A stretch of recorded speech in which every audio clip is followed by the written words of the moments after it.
Kita mulai. Bismillahirrahmanirrahim. Assalamualaikum warahmatullahi wabarakatuh.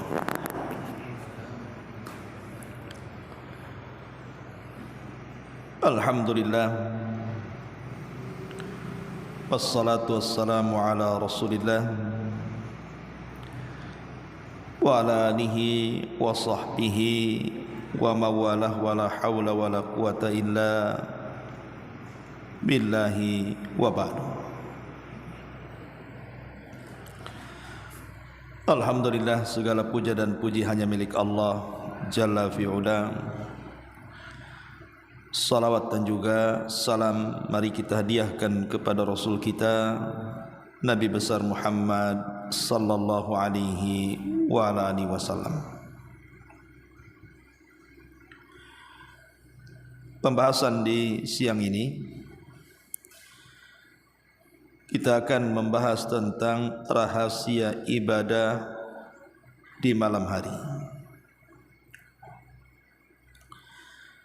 Ma'asyiral muslimat yang dimuliakan Allah Subhanahu wa taala,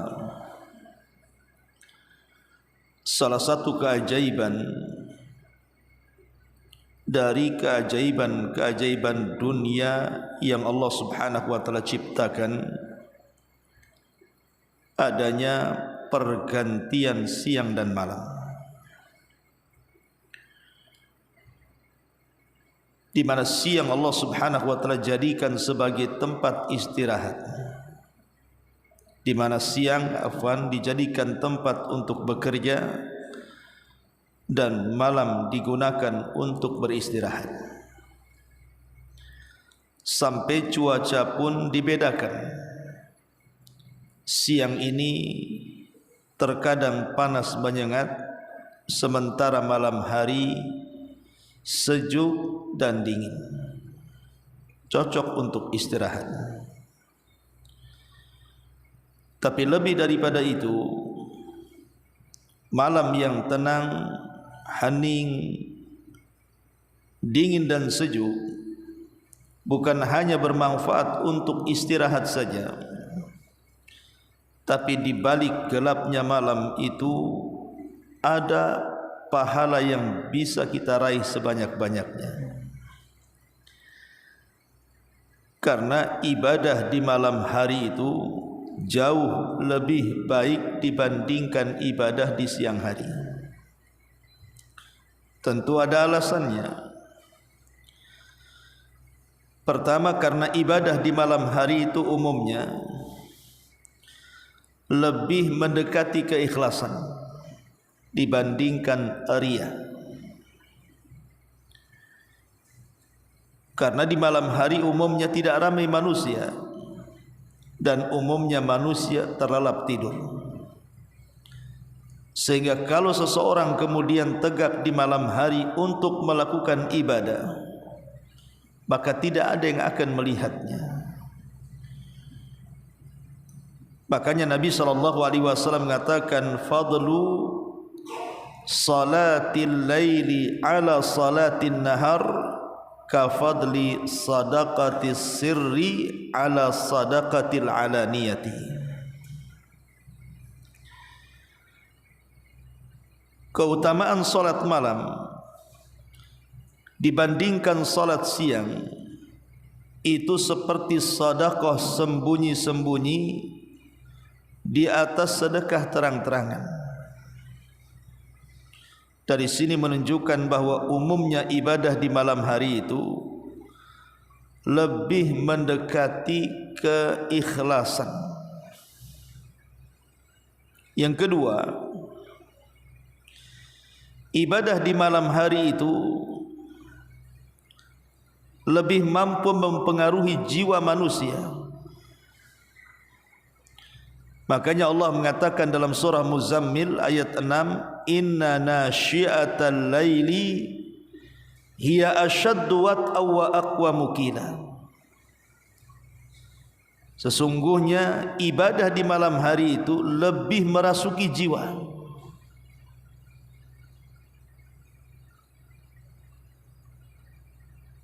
Karena memang ibadah di malam hari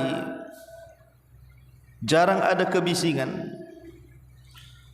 sehingga orang mudah untuk berfikir dan merenung, makanya lebih masuk ke dalam jiwa. Yang ketiga, ibadah di malam hari ini lebih menambah tadabbur dan juga tafakkur. Karena di malam hari sekali lagi tidak banyak kesibukan. Lain di siang hari banyak aktivitas-aktivitas dunia, terutama mencari kehidupan dan maisha. Tapi di malam hari semua kesibukan itu sudah dilalui, sehingga otak itu mampu untuk tadabbur dan juga tafakkur akan kebesaran Allah Subhanahu wa taala. Kemudian yang keempat, di malam hari itu tempat turunnya banyak rahmat Allah Subhanahu wa taala. Karena bagaimanapun, terutama di sepertiga malam akhir, Allah Subhanahu wa taala secara langsung turun ke langit dunia. Sebagaimana hadis Nabi sallallahu alaihi wasallam, yanzilu rabbuna ila sama'id dunya fi kulli thuluthil lailil akhir wa dzalika kulla lailatin. Rabb kita turun ke langit dunia di setiap sepertiga malam akhir, dan itu setiap malam. Kemudian Allah Subhanahu wa taala akan menyeru seluruh hamba-hamba bumi dan mengatakan, man yad'uni fa astajibalah wa man yas'aluni fa u'tiyah wa man yastaghfiruni fa aghfiralah. Siapa yang meminta aku akan beri, siapa yang berdoa ku kabulkan doanya, dan siapa yang minta ampun ku ampuni dosa-dosanya. Dan itu bentuk kasih sayang, rahmat Allah Subhanahu wa taala yang Allah turunkan pada setiap sepertiga malam akhir, dan itu setiap hari. Artinya ibadah di malam hari banyak rahmat turun, doa-doa mudah dikabulkan, permintaan mudah diijabah, dan ampunan-ampunan pun mudah didapat dan diraih di malam hari. Karena bagaimanapun Bu, dalam hidup yang kita lalui ini tidak lepas daripada kesulitan hidup. Siapa manusia yang hidupnya lancar jaya? Tidak ada. Manusia itu akan berjalan dengan ujian dan cobaan. Terkadang ujian dan cobaan itu sifatnya bertubi-tubi. Yang ini baru selesai, istirahat sebentar, datang lagi ujian yang lain. Terkadang satu ujian belum kelar, ditumpuk lagi dengan ujian berikutnya. Entah dengan diuji kesehatannya, entah diuji ekonominya, entah diuji keluarganya, entah diuji dengan kematian orang yang dicintainya, entah kehilangan barang yang disukainya, dan begitu seterusnya. Manusia tidak lepas daripada ujian. Dan saya kira semua manusia saat diuji, kalau bisa segera lepas daripada ujian itu. Kalau bisa orang yang diuji itu segera mengurai ujiannya, supaya lepas daripada ujian itu. Lah di sini Allah Subhanahu wa taala menyediakan satu waktu di malam hari sepertiga malam akhir, kita meminta kepada Allah agar setiap musibah, ujian, bala dan yang semacamnya yang Allah timpakan kepada kita, supaya itu semua dihilangkan.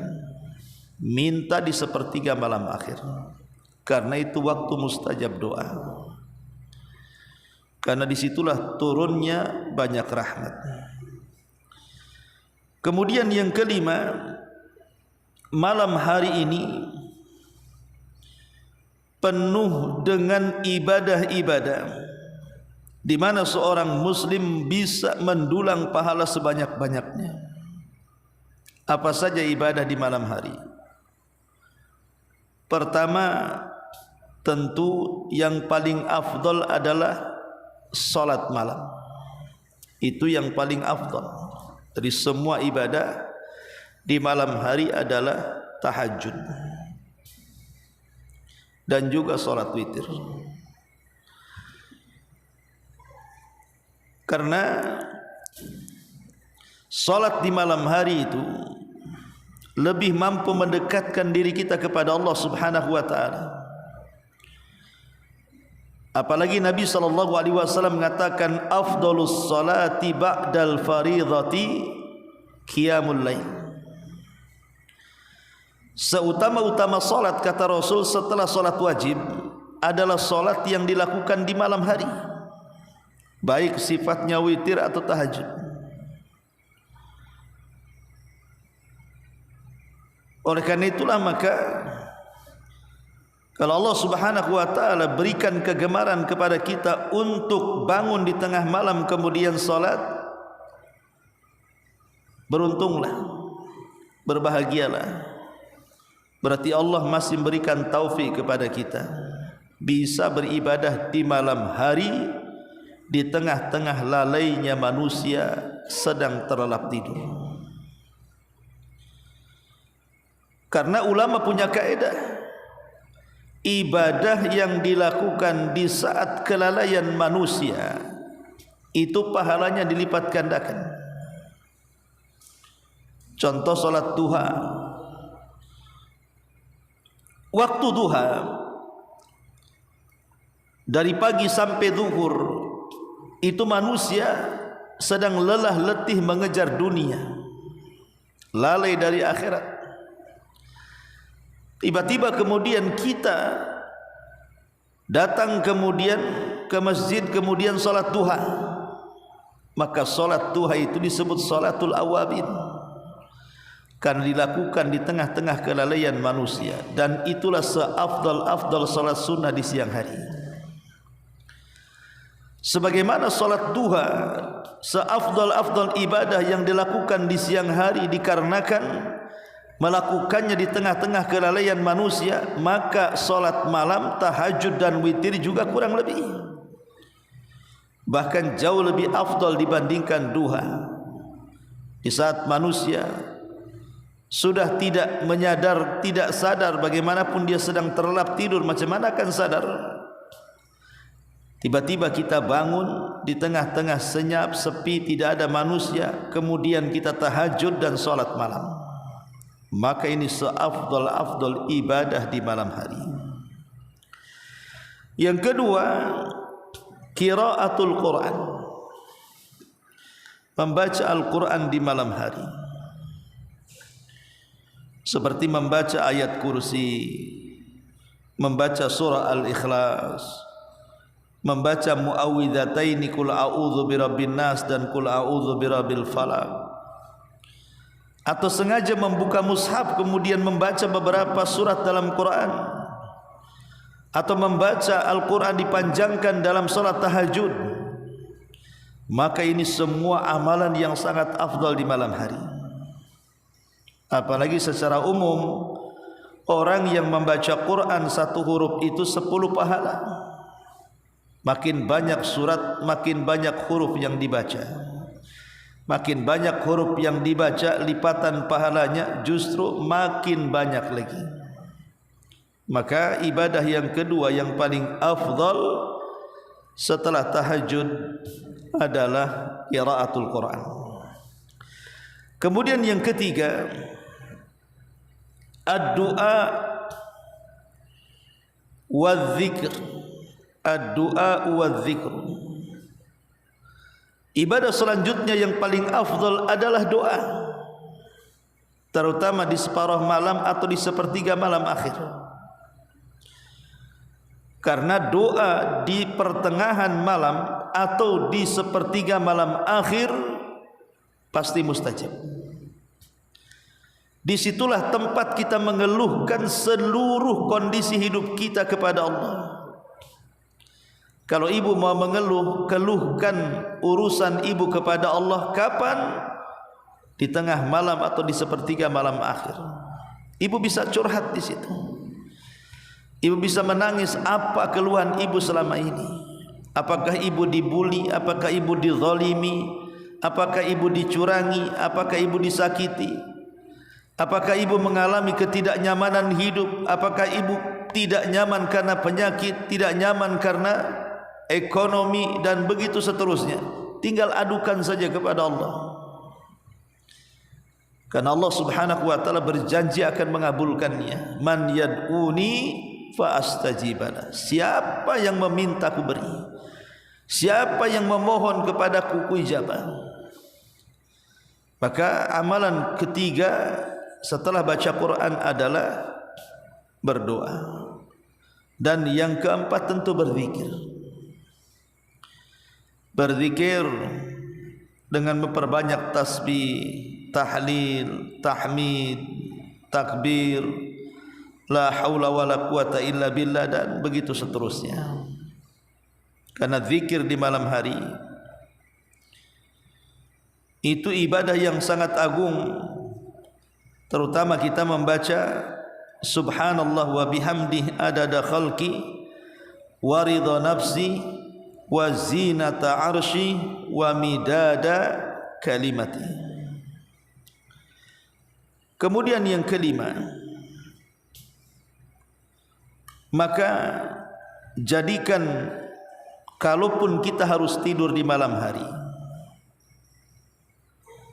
kalaupun kita harus tidur di malam hari, jadikan tidur kita itu bernilai ibadah.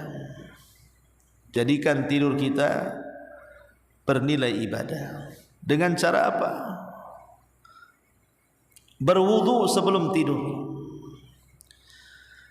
Kemudian membaca zikir sebelum tidur yang diajarkan Nabi. Maka kalau seandainya kita berwudu sebelum tidur, kemudian membaca doa sebelum tidur, maka saat tidur dinilai ibadah. Dan para malaikat akan mendampingi di samping kanan kiri saat kita tidur. Setiap kita berguling ke arah kanan, maka malaikat sebelah kanan akan mengatakan Allahumma gfir lahu, Allahumma arhamhu. Ya Allah, ampuni orang ini, ya Allah, rahmati orang ini.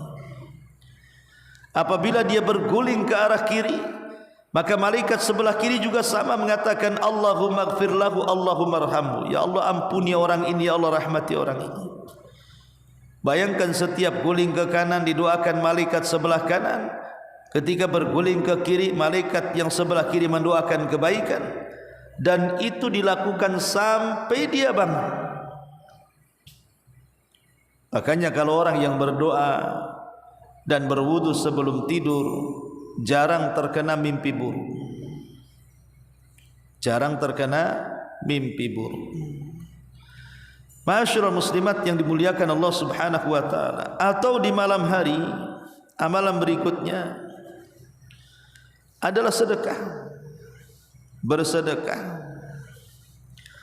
Seperti yang pernah dilakukan oleh seorang salaf bernama Zainul Abidin, atau dikenal dengan Ali ibn Husain ibn Ali ibn Abi Talib. Beliau terbiasa sedekah di malam hari. Saat datang di penghujung malam, tepatnya di sepertiga malam akhir, dia angkut gandum di pundaknya. Kemudian dia keliling-keliling kota Madinah mencari orang-orang miskin di sekitarnya.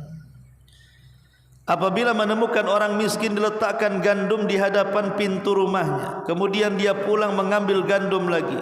Begitu setiap malam dia berkeliling kalau tidak ada kesibukan yang lainnya. Jadi dia ingin sedekah di malam hari. Tidak ada yang tahu siapa yang bersedekah kecuali setelah kematian Zainul Abidin.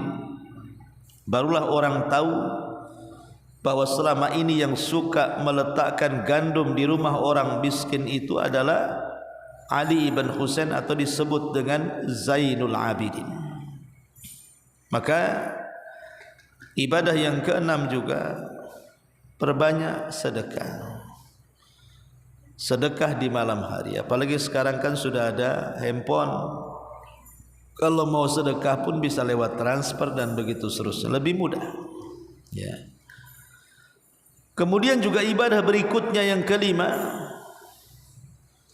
adalah takut sehingga menangis dan meneteskan air mata.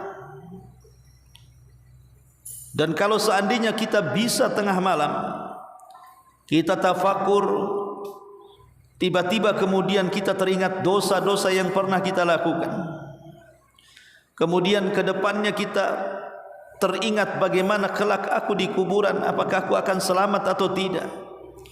Kemudian lebih jauh lagi kita ingat padang mahsyar dan berbagai macam peristiwanya sampai kepada surga dan nerakanya. Karena ketakutan dia pun menangis. Kalau dia bisa meneteskan air mata karena menangis di tengah malam kepada Allah Subhanahu wa taala, maka dia diberikan hadiah oleh Rasul, sab'atun yudhilluhumullahu fi dhillihi yauma la dhilla illa dhilluh. Ada 7 kelompok yang akan mendapatkan naungan di hari yang tidak ada naungan kecuali naungan Allah. Salah satunya apa? Rajulun dzakara Allah khalian fafadat aina. Seorang laki-laki tiba-tiba dia tafakur mengingat Allah di keheningan malam dan tanpa sadar dia teteskan kedua air matanya karena takut kepada Allah Subhanahu wa taala. Ma'asyiral muslimat yang dimuliakan Allah Subhanahu wa taala, itulah sebagian ibadah-ibadah yang luar biasa yang kalau seandainya kita lakukan di malam hari, maka kita telah menghidupkan malam, atau disebut dengan qiyamu al-lail. Qiyam al-lail. Qiyam lail itu umum, tidak mesti salat. Bisa wudu, zikir, doa, termasuk juga istighfar. Itu juga ibadah yang sangat agung di malam hari. Beristighfar, memintakan ampun akan dosa-dosa yang pernah kita lakukan. Ma'asyiral muslimat yang dimuliakan Allah Subhanahu wa taala, akan tetapi yang namanya jiwa kita itu, Bu ya, saya, ibu atau siapapun, terkadang jiwa-jiwa malas itu kan ada, Bu. Ya, namanya kata Abdullah ibn Mas'ud itu, hati manusia itu kadang iqbal, kadang idbar.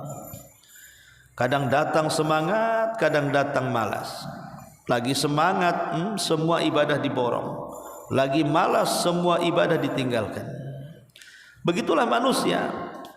Terkadang hati itu dibolak-balik oleh Allah. Makanya kenapa kita disuruh berdoa kepada Allah, ya muqallibal qulub tsabbit qalbi.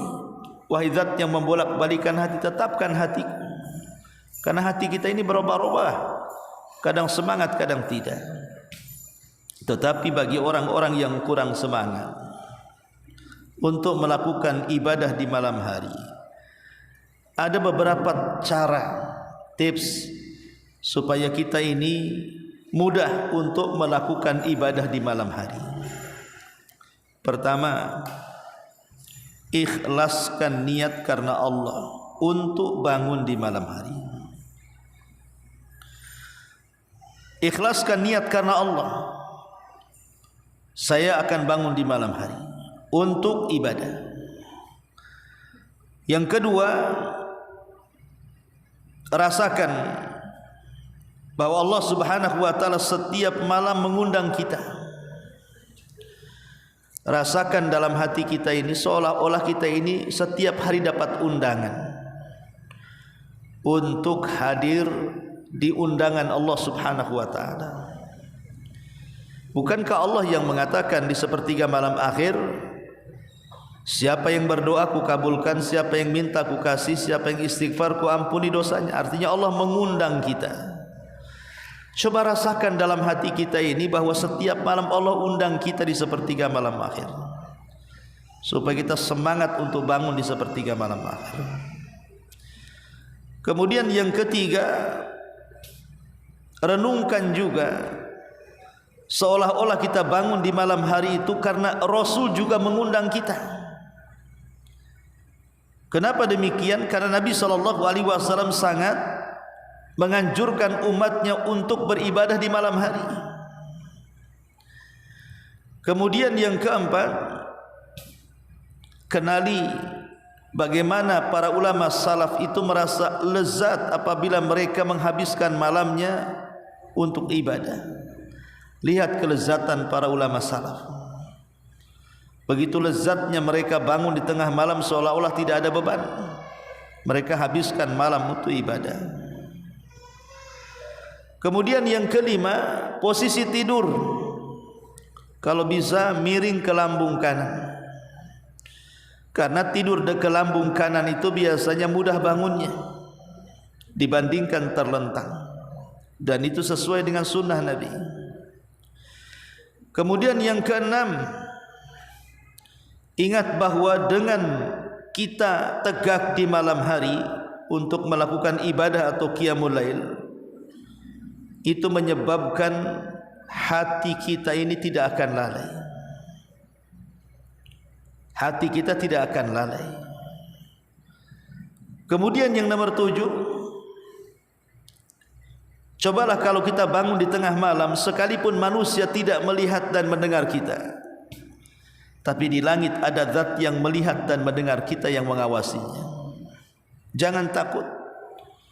Kalau ibadah kita ini tidak dilihat Allah, Allah melihat kita. Jangan takut ibadah kita tidak didengar Allah, Allah mendengar kita. Walaupun di malam hari tidak ada mata-mata yang melihat dan telinga-telinga yang mendengar, di sana ada zat yang melihat dan mendengar apa yang kita lakukan di malam hari. Kemudian yang nomor 8, melihat sejarah bagaimana Nabi SAW sendiri, seorang Nabi yang sudah diampuni dosanya yang telah, yang sedang dan yang akan datang, tapi dia tidak pernah meninggalkan qiyamul lail. Apatah kita juga umatnya? Kenapa tidak seperti Nabi? Kemudian juga yang nomor 9, melihat para ulama yang mereka beristihad, bangun di tengah malam untuk menghabiskan malam-malam mereka dengan tahajud. Baca sejarah ulama salaf supaya kita tergerak juga, karena bagaimanapun ulama panutan kita. Kemudian yang nomor 10, berdoa kepada Allah agar Allah memudahkan, Allah bangunkan kita di malam hari. Karena ada orang yang tipe-tipe mudah tidur, tengok bantal langsung baring, enggak sempat ngantuk, langsung ngorok tidur. Ada jenis model orang kayak gini. Ada jenis model orang, ada suara sedikit langsung kaget, langsung bangun. Ada model orang sekali tidur tak bangun-bangun. Mau ada suara petasan, mau ada suara gong pun dia tidak akan bangun. Maka kalau kita jenis orang yang susah bangun, mintalah kepada Allah Subhanahu wa taala sebelum tidur agar Allah mudahkan kita bangun di malam hari. Berdoa. Kemudian yang nomor 11, tidur dalam posisi taharah. Tidur dalam posisi taharah, suci dari hadas besar dan kecil. Yang nomor 12, mengetahui bahwa Allah Subhanahu wa taala sangat senang apabila melihat hamba-hambanya sedang qiyamul lail. Karena ada hadis yang mengatakan Allah tertawa melihat ada hamba-hambanya yang sedang qiyamul lail. Kemudian yang nomor 13, mengenal Nabi SAW tidak pernah meninggalkan qiyamul lail walaupun sedang sakit. Lihat Rasul sedang sakit pun tidak pernah meninggalkan qiyamul lail sampai pecah-pecah kakinya. Maka umatnya pun harus mengikuti jejak nabinya. Ataupun yang selanjutnya, yang nomor 14, mengenal bagaimana kesungguhan para sahabat. Bagaimana Utsman bin Affan dalam satu rakaat witir menghatamkan Quran. Bagaimana juga Abu Sa'id Al-Khudri, seorang sahabat yang setiap malam juga sama tidak pernah meninggalkan qiyamul lail. Lihat para sahabat sirah mereka tentang qiyamul lail. Kemudian yang nomor 15, bersegera tidur, karena Rasul membenci begadang setelah Isya, sebagaimana Nabi juga membenci tidur setelah maghrib. Kalau tidak ada kegiatan, tidur cepat supaya mudah bangun malam. Kemudian yang nomor 16, bahwa mengenal keagungan qiyamul lail diantaranya bisa menyebabkan kita masuk ke dalam surga. Jadi kita terpikir kalau saya ibadah di malam hari, maka ini sebab kita ini mudah masuk surga. Kemudian yang nomor 17, ada niat saat tidur untuk qiyamul lail. Diniatin tidurnya itu, bahwa nanti malam saya akan sholat malam, supaya niat ini memudahkan untuk bangun. Kemudian juga yang nomor 18, mengetahui bahwa Allah itu sangat membanggakan para qiyamul lail di hadapan para malaikat. Jadi saat kita bangun kemudian sholat malam, Allah akan memuji kita di hadapan para malaikat. Jadi selebritis langit, mau enggak ibu jadi selebritis langit? Perbanyak sholat malam. Yang ke-19, Nabi SAW loh tidak pernah meninggalkan qiyamul lail walaupun sedang jihad, walaupun sedang perang. Rasul tidak pernah meninggalkan qiyamul lail. Kemudian yang nomor 20, jauhi dosa dan maksiat di siang hari, karena itu yang membuat kita malas bangun di malam hari.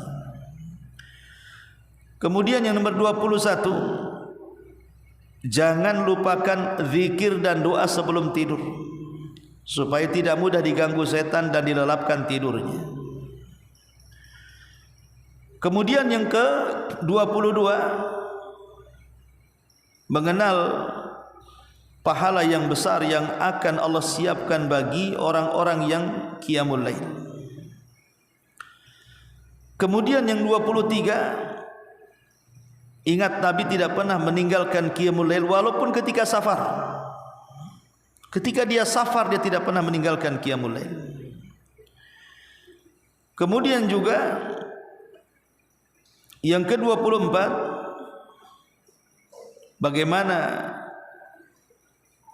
dahulu bukan hanya laki-laki, tapi para wanita salaf juga mereka menghabiskan malam-malam mereka untuk qiyamul lail.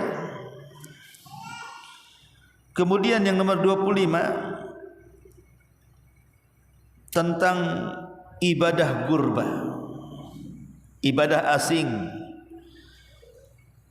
Karena di zaman sekarang ini sangat asing, sangat sedikit orang yang menghabiskan malam itu dengan ibadah. Jadi kalau kita melaksanakan ibadah, kita beribadah dengan ibadah yang sudah dianggap aneh dan asing di tengah-tengah manusia. Dan Rasul katakan, tuba lil ghuraba, beruntunglah orang-orang yang dianggap asing itu. Kemudian juga yang nomor 26, ingat bahwa qiyamul lail itu sebab kebahagiaan hati dan lapangnya dada. Orang kalau sempit hati, salat malam, tahajud, baca Quran di malam hari, insya Allah lapang dadanya. Kemudian yang 27, jangan terlampau kenyang makan minum. Kalau sebelum tidur makan banyak, minum banyak, dipastikan susah bangun. Yang nomor 28, ingat bahwa Nabi SAW sangat memperhatikan dirinya dengan qiyamul lail dan keluarganya. Dia bangunkan keluarganya untuk qiyamul lail.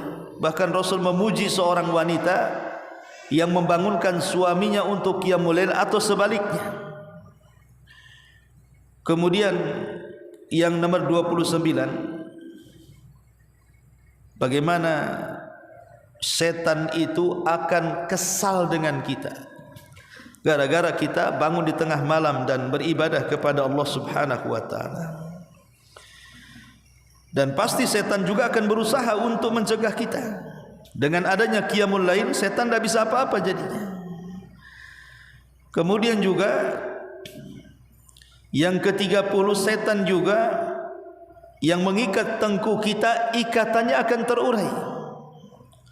Kata Nabi SAW, setan itu mengikat tengkuk 3 ikatan. Kalau kita bangun dan berzikir, hilang 1 ikatan. Kalau kita berwudu, hilang 2 ikatan. Kalau kita sholat, hilang semua ikatan. Jadi simpul-simpul bisa terurai dengan bangun di tengah malam dan melakukan ibadah qiyamul lail.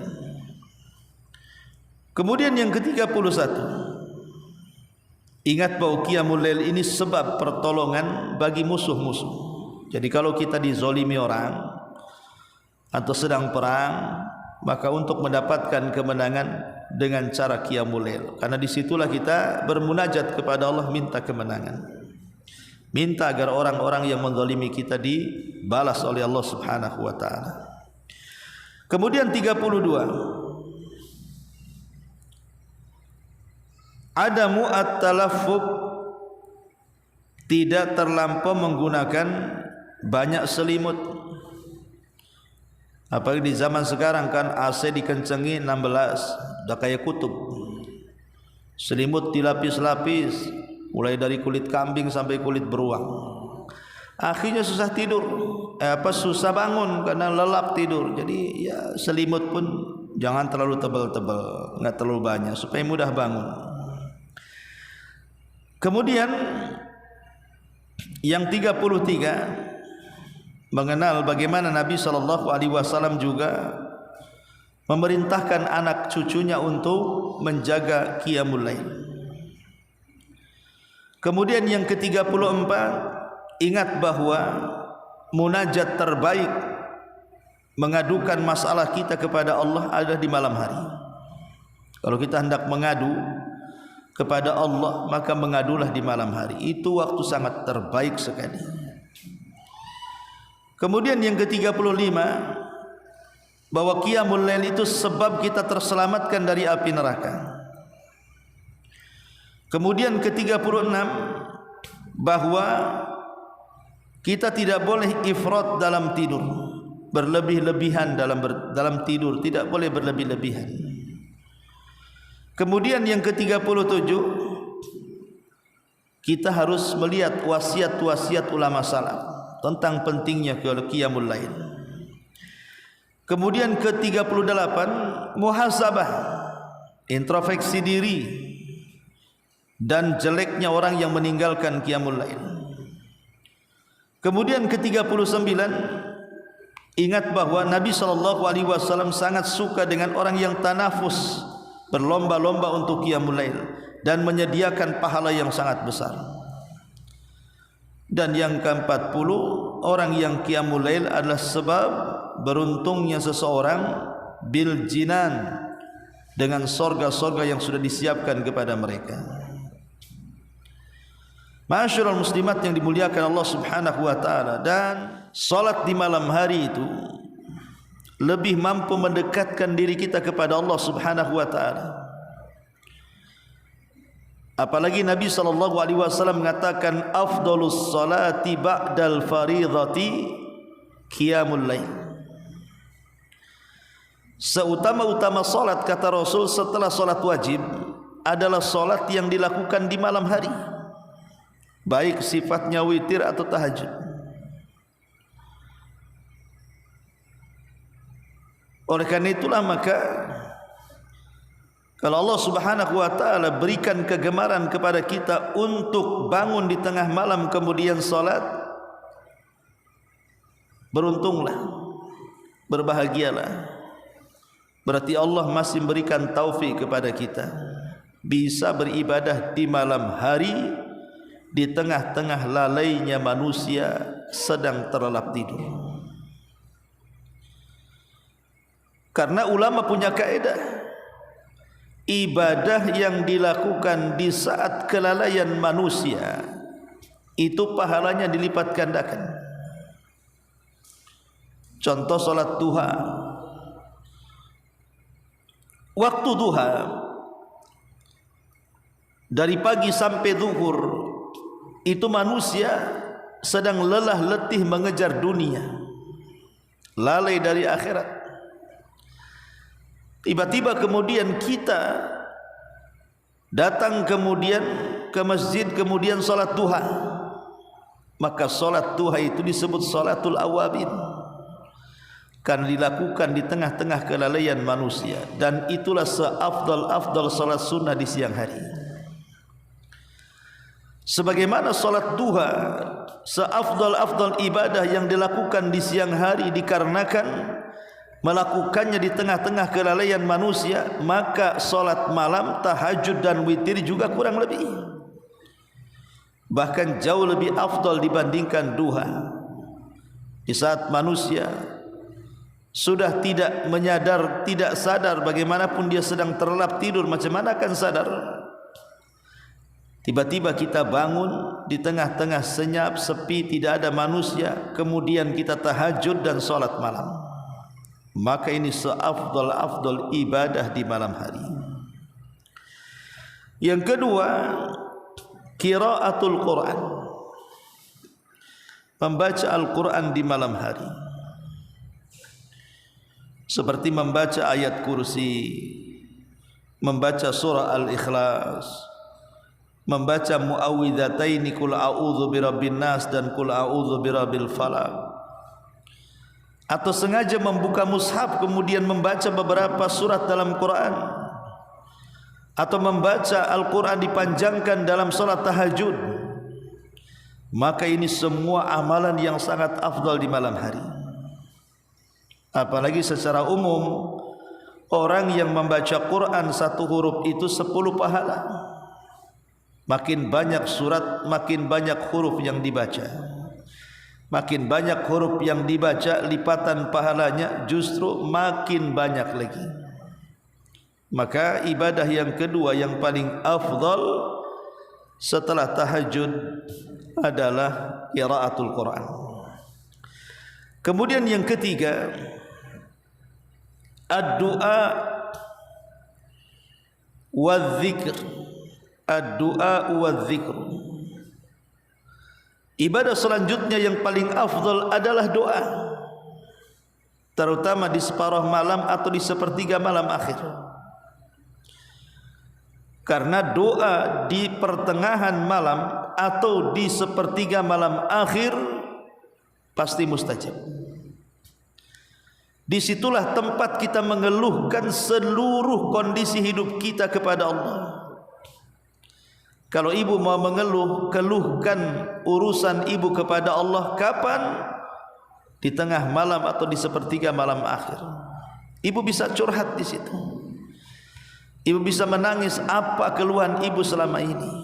Apakah ibu dibuli, apakah ibu dizalimi, apakah ibu dicurangi, apakah ibu disakiti, apakah ibu mengalami ketidaknyamanan hidup, apakah ibu tidak nyaman karena penyakit, tidak nyaman karena ekonomi, dan begitu seterusnya. Tinggal adukan saja kepada Allah, karena Allah subhanahu wa ta'ala berjanji akan mengabulkannya. Man yad'uni fa astajibana. Siapa yang meminta ku beri, siapa yang memohon kepadaku ku ijabah. Maka amalan ketiga setelah baca Quran adalah berdoa, dan yang keempat tentu berzikir. Berzikir dengan memperbanyak tasbih, tahlil, tahmid, takbir, la haula wala quwata illa billah, dan begitu seterusnya.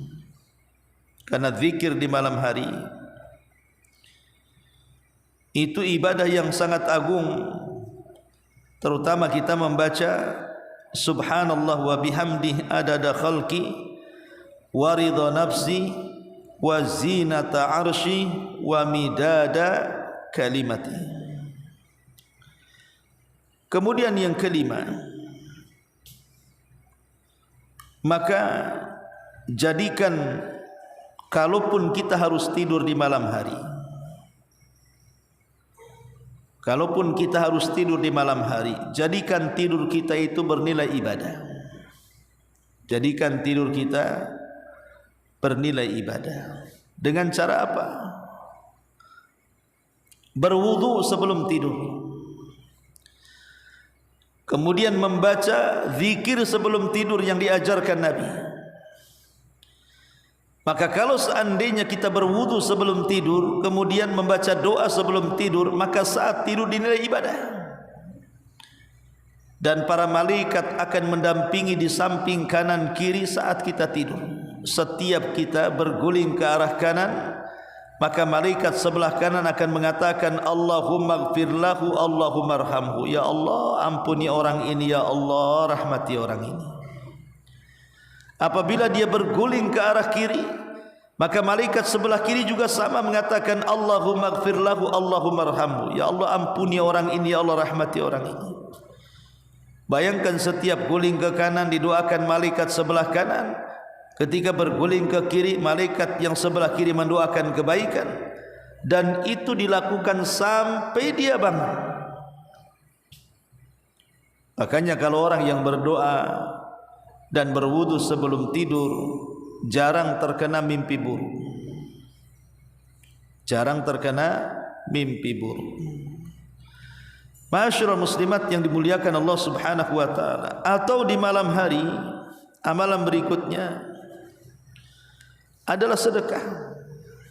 Bersedekah seperti yang pernah dilakukan oleh seorang salaf bernama Zainul Abidin, atau dikenal dengan Ali ibn Husain ibn Ali ibn Abi Talib. Beliau terbiasa sedekah di malam hari. Saat datang di penghujung malam, tepatnya di sepertiga malam akhir, dia angkut gandum di pundaknya. Kemudian dia keliling-keliling kota Madinah mencari orang-orang miskin di sekitarnya. Apabila menemukan orang miskin, diletakkan gandum di hadapan pintu rumahnya. Kemudian dia pulang mengambil gandum lagi. Begitu setiap malam dia berkeliling kalau tidak ada kesibukan yang lainnya. Jadi dia ingin sedekah di malam hari. Tidak ada yang tahu siapa yang bersedekah kecuali setelah kematian Zainul Abidin. Barulah orang tahu bahwa selama ini yang suka meletakkan gandum di rumah orang miskin itu adalah Ali ibn Husain, atau disebut dengan Zainul Abidin. Maka ibadah yang keenam juga, perbanyak sedekah. Sedekah di malam hari. Apalagi sekarang kan sudah ada handphone. Kalau mau sedekah pun bisa lewat transfer dan begitu seterusnya, lebih mudah. Ya. Kemudian juga ibadah berikutnya yang kelima adalah takut sehingga menangis dan meneteskan air mata. Dan kalau seandainya kita bisa tengah malam kita tafakur, tiba-tiba kemudian kita teringat dosa-dosa yang pernah kita lakukan. Kemudian ke depannya kita teringat bagaimana kelak aku di kuburan, apakah aku akan selamat atau tidak. Kemudian lebih jauh lagi kita ingat padang mahsyar dan berbagai macam peristiwanya sampai kepada surga dan nerakanya. Karena ketakutan dia pun menangis. Kalau dia bisa meneteskan air mata karena menangis di tengah malam kepada Allah Subhanahu wa taala, maka dia diberikan hadiah oleh Rasul, sab'atun yudhilluhumullahu fi dhillihi yauma la dhilla illa dhilluh. Ada 7 kelompok yang akan mendapatkan naungan di hari yang tidak ada naungan kecuali naungan Allah. Salah satunya apa? Rajulun dzakara Allah khalian fafadat aina. Seorang laki-laki tiba-tiba dia tafakur mengingat Allah di keheningan malam, dan tanpa sadar dia teteskan kedua air matanya karena takut kepada Allah Subhanahu wa taala. Ma'asyiral muslimat yang dimuliakan Allah Subhanahu wa taala, itulah sebagian ibadah-ibadah yang luar biasa yang kalau seandainya kita lakukan di malam hari, maka kita telah menghidupkan malam, atau disebut dengan qiyamu al-lail. Qiyam al-lail. Qiyam lail itu umum, tidak mesti salat. Bisa wudu, zikir, doa, termasuk juga istighfar. Itu juga ibadah yang sangat agung di malam hari. Beristighfar, memintakan ampun akan dosa-dosa yang pernah kita lakukan. Ma'asyiral muslimat yang dimuliakan Allah Subhanahu wa taala, akan tetapi yang namanya jiwa kita itu, Bu ya, saya, ibu atau siapapun, terkadang jiwa-jiwa malas itu kan ada, Bu. Ya, namanya kata Abdullah ibn Mas'ud itu, hati manusia itu kadang ikbal, kadang idbar. Kadang datang semangat, kadang datang malas. Lagi semangat, semua ibadah diborong. Lagi malas, semua ibadah ditinggalkan. Begitulah manusia. Terkadang hati itu dibolak-balik oleh Allah. Makanya kenapa kita disuruh berdoa kepada Allah, ya muqallibal qulub tsabbit qalbi. Wahai zat yang membolak-balikan hati, tetapkan hatiku. Karena hati kita ini berubah-ubah, kadang semangat, kadang tidak. Tetapi bagi orang-orang yang kurang semangat untuk melakukan ibadah di malam hari, ada beberapa cara, tips supaya kita ini mudah untuk melakukan ibadah di malam hari. Pertama, ikhlaskan niat karena Allah untuk bangun di malam hari. Ikhlaskan niat karena Allah, saya akan bangun di malam hari untuk ibadah. Yang kedua, rasakan bahwa Allah Subhanahu wa taala setiap malam mengundang kita. Rasakan dalam hati kita ini seolah-olah kita ini setiap hari dapat undangan untuk hadir di undangan Allah Subhanahu wa taala. Bukankah Allah yang mengatakan di sepertiga malam akhir, siapa yang berdoa ku kabulkan, siapa yang minta ku kasih, siapa yang istighfar ku ampuni dosanya. Artinya Allah mengundang kita. Coba rasakan dalam hati kita ini bahwa setiap malam Allah undang kita di sepertiga malam akhir, supaya kita semangat untuk bangun di sepertiga malam akhir. Kemudian yang ketiga, renungkan juga seolah-olah kita bangun di malam hari itu karena Rasul juga mengundang kita. Kenapa demikian? Karena Nabi SAW sangat menganjurkan umatnya untuk beribadah di malam hari. Kemudian yang keempat,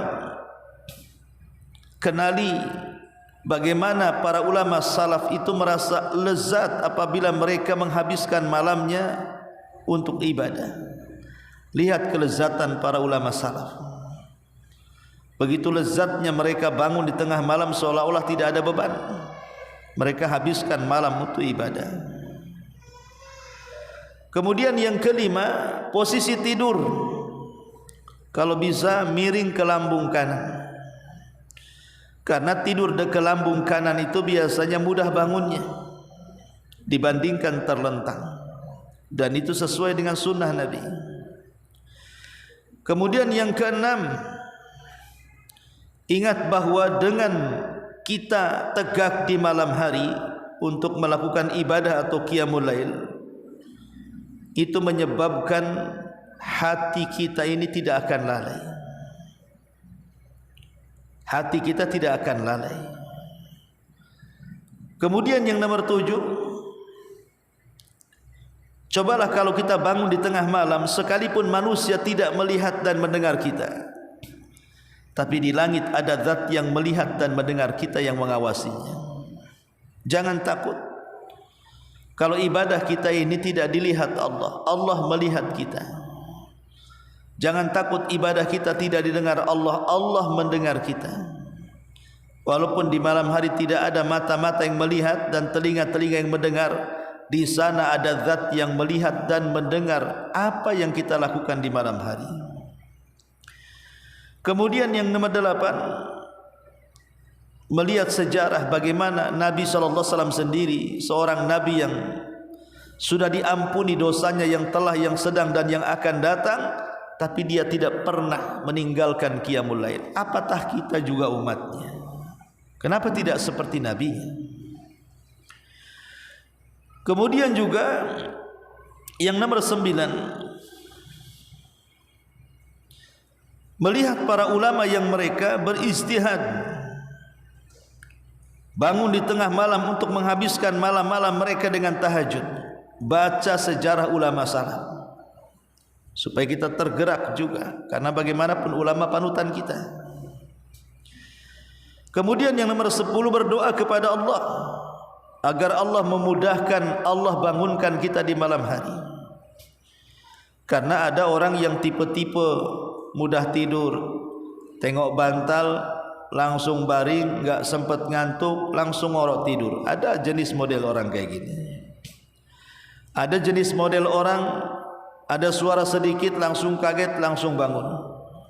Ada model orang sekali tidur tak bangun-bangun. Mau ada suara petasan, mau ada suara gong pun dia tidak akan bangun. Maka kalau kita jenis orang yang susah bangun, mintalah kepada Allah Subhanahu wa taala sebelum tidur agar Allah mudahkan kita bangun di malam hari. Berdoa. Kemudian yang nomor 11, tidur dalam posisi taharah. Tidur dalam posisi taharah, suci dari hadas besar dan kecil.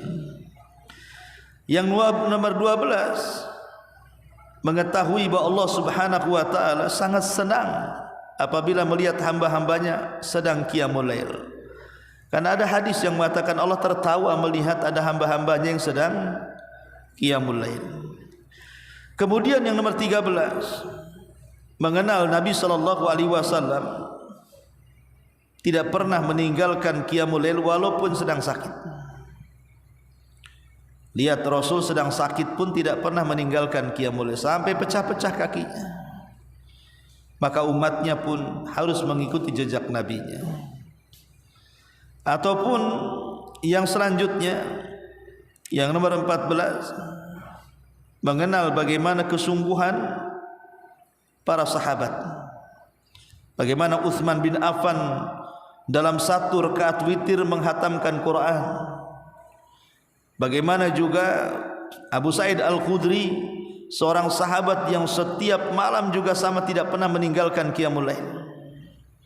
Lihat para sahabat, sirah mereka tentang qiyamul lail. Kemudian yang nomor 15, bersegera tidur, karena Rasul membenci begadang setelah Isya, sebagaimana Nabi juga membenci tidur setelah maghrib. Kalau tidak ada kegiatan, tidur cepat supaya mudah bangun malamnya. Kemudian yang nomor 16, bahwa mengenal keagungan qiyamul lail diantaranya bisa menyebabkan kita masuk ke dalam surga. Jadi kita terpikir kalau saya ibadah di malam hari, maka ini sebab kita ini mudah masuk surga. Kemudian yang nomor 17, ada niat saat tidur untuk qiyamul lail.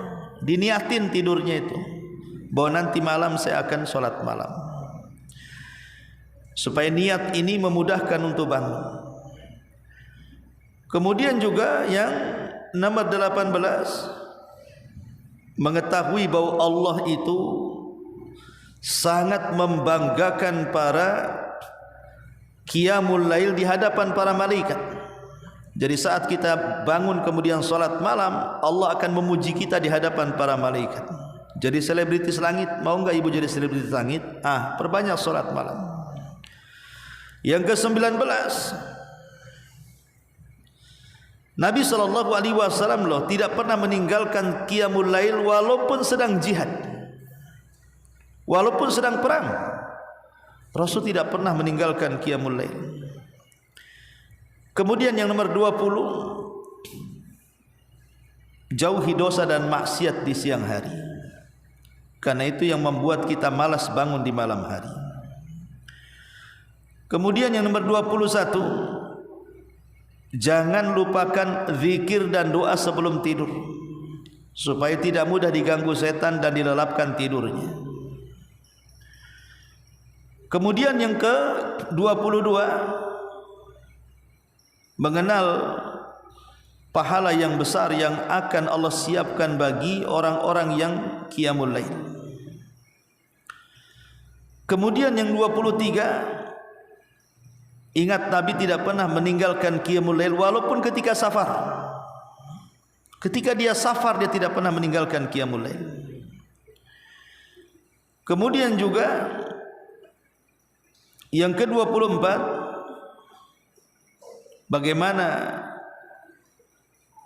dahulu bukan hanya laki-laki tapi para wanita salaf juga mereka menghabiskan malam-malam mereka untuk qiyamul lail. Kemudian yang nomor 25 tentang ibadah gurba, ibadah asing. Karena di zaman sekarang ini sangat asing, sangat sedikit orang yang menghabiskan malam itu dengan ibadah. Jadi kalau kita melaksanakan ibadah, kita beribadah dengan ibadah yang sudah dianggap aneh dan asing di tengah-tengah manusia. Dan Rasul katakan, tuba lil ghuraba, beruntunglah orang-orang yang dianggap asing itu. Kemudian juga yang nomor 26, ingat bahwa qiyamul lail itu sebab kebahagiaan hati dan lapangnya dada. Orang kalau sempit hati, salat malam, tahajud, baca Quran di malam hari, insyaallah lapang dadanya. Kemudian yang 27, jangan terlampau kenyang makan minum. Kalau sebelum tidur makan banyak, minum banyak, dipastikan susah bangun. Yang nomor 28, ingat bahwa Nabi SAW sangat memperhatikan dirinya dengan qiyamul lail dan keluarganya. Dia bangunkan keluarganya untuk qiyamul lail. Bahkan Rasul memuji seorang wanita yang membangunkan suaminya untuk qiyamul lail atau sebaliknya. Kemudian yang nomor 29, bagaimana setan itu akan kesal dengan kita gara-gara kita bangun di tengah malam dan beribadah kepada Allah Subhanahu wa taala. Dan pasti setan juga akan berusaha untuk mencegah kita. Dengan adanya qiyamul lail, setan tidak bisa apa-apa jadinya. Kemudian juga yang ke-30, setan juga yang mengikat tengkuk kita, ikatannya akan terurai. Kata Nabi SAW, setan itu mengikat tengkuk 3 ikatan. Kalau kita bangun dan berzikir hilang 1 ikatan. Kalau kita berwudu hilang 2 ikatan. Kalau kita solat hilang semua ikatan. Jadi simpul-simpul bisa terurai dengan bangun di tengah malam dan melakukan ibadah qiyamul lail. Kemudian yang ke-31, ingat bahwa qiyamul lail ini sebab pertolongan bagi musuh-musuh. Jadi kalau kita dizolimi orang atau sedang perang, maka untuk mendapatkan kemenangan dengan cara qiyamul lail. Karena disitulah kita bermunajat kepada Allah, minta kemenangan, minta agar orang-orang yang menzalimi kita dibalas oleh Allah Subhanahu wa taala. Kemudian 32, adamu at-talaffuf, tidak terlampau menggunakan banyak selimut. Apalagi di zaman sekarang kan AC dikencengi 16, udah kayak kutub. Selimut dilapis-lapis, mulai dari kulit kambing sampai kulit beruang. Akhirnya susah tidur, susah bangun karena lelap tidur. Jadi ya selimut pun jangan terlalu tebal-tebal, enggak terlalu banyak supaya mudah bangun. Kemudian yang 33, mengenal bagaimana Nabi SAW juga memerintahkan anak cucunya untuk menjaga qiyamul lail. Kemudian yang ke-34, ingat bahwa munajat terbaik mengadukan masalah kita kepada Allah ada di malam hari. Kalau kita hendak mengadu kepada Allah, maka mengadulah di malam hari. Itu waktu sangat terbaik sekali. Kemudian yang ke-35, bahwa qiyamul lail itu sebab kita terselamatkan dari api neraka. Kemudian ke-36, bahwa kita tidak boleh ifrat dalam tidur, berlebih-lebihan dalam tidur, tidak boleh berlebih-lebihan. Kemudian yang ke-37, kita harus melihat wasiat-wasiat ulama salaf tentang pentingnya qiyamul lail. Kemudian ke-38, muhasabah, introspeksi diri dan jeleknya orang yang meninggalkan qiyamul lail. Kemudian ke-39, ingat bahwa Nabi SAW sangat suka dengan orang yang tanafus, berlomba-lomba untuk qiyamul lail dan menyediakan pahala yang sangat besar. Dan yang ke-40, orang yang qiyamul lail adalah sebab beruntungnya seseorang bil jinan, dengan sorga-sorga yang sudah disiapkan kepada mereka. Ma'asyiral muslimat yang dimuliakan Allah Subhanahu wa taala, dan banyak lagi tentunya.